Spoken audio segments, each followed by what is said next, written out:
Hi everyone, I'm going to give you what I believe every homeschooling house should have, or if you want to supplement your child's education, these are fabulous books that should be on really anyone's bookshelf.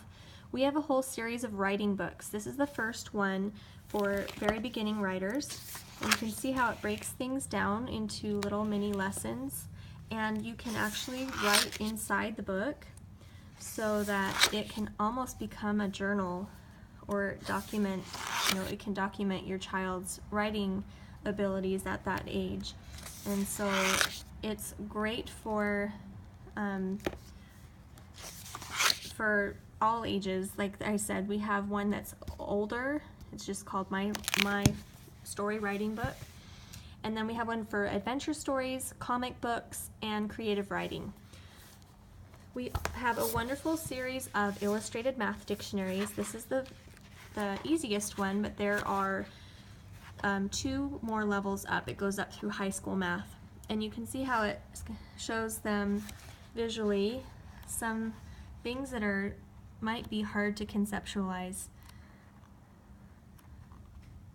I love that one. We have some of the best body books around. These are 2 of our favorites, Look Inside Your Body and See Inside Your Body. The look inside just means for a younger or a lower level, and so there's going to be a little bit less not content, but it's going to be easier for those younger readers to understand. And I won't open these up because I'm going to sell it, but you can, oh, you know what, this is already open. See, there's an example of how there's flaps inside the flap, so that's really fun for kids. And then this is the more advanced version, and here's just an example. Oh, look at that pose. Nice. I love this book more than I can even possibly say, and I don't care how old your reader is. This is great for everyone. It's about a penguin who's looking for what a million looks like, and along the way he finds other numbers. So he sees 10 fish, 100 penguins, 1,000 snowflakes, and at the end he gets so sad because he never found a million, and his mom takes him out to see the nighttime sky, and in the back it shows what they saw, and it's a big poster. It's huge. It takes 2 people to unfold it and show what a million looks like. So I love it because it gives the kids an actual visual of what that huge number looks like.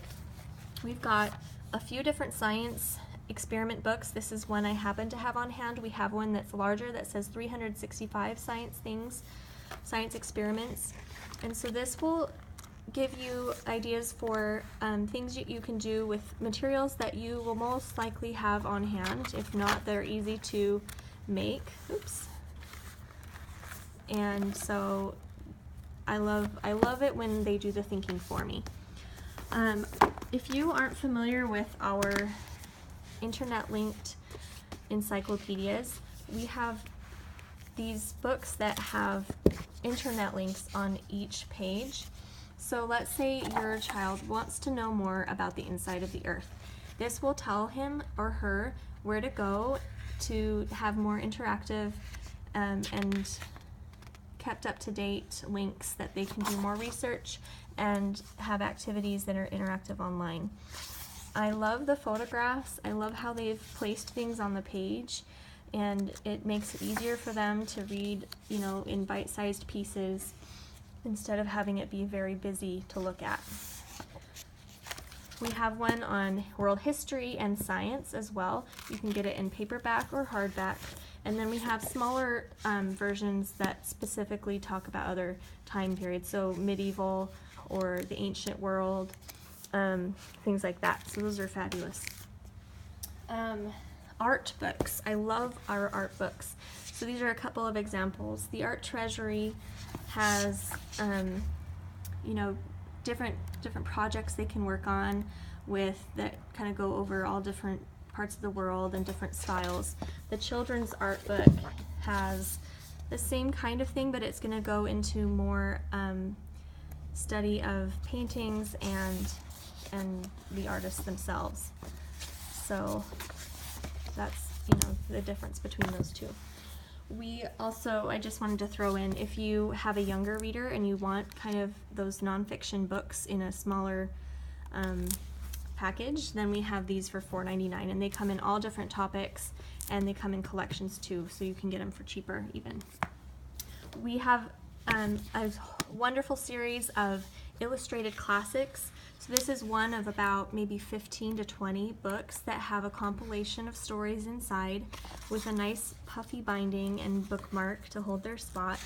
And the illustrations are just fabulous, and it's wonderful for those kids to get exposed to these classics, you know, at a young age, and then, you know, when they actually read the unabridged or unillustrated ones, then they'll be more familiar with the story. We have ones that just have one title in them, or just a few, like the Illustrated Adventure Stories has The Count of Monte Cristo in it. We have Alice in Wonderland, that's just its own book, The Wizard of Oz, and so if you're interested, we can give you the link for where you can find all of those. Lastly, 100 Things to Know About Science. I love this one because it breaks down, you know, different fun things and interesting things about the world and terminology that is good for them to know, but it's wonderful because they could do one page a day and say, okay, today's page 41, and now I know 41 things about science. And when you get to 67, they can brag and say, I know 67 things about science, and so on. So I really love this, and it breaks down some very, very difficult concepts to, in a very easy way to understand. So that is it in a nutshell. Thanks for watching.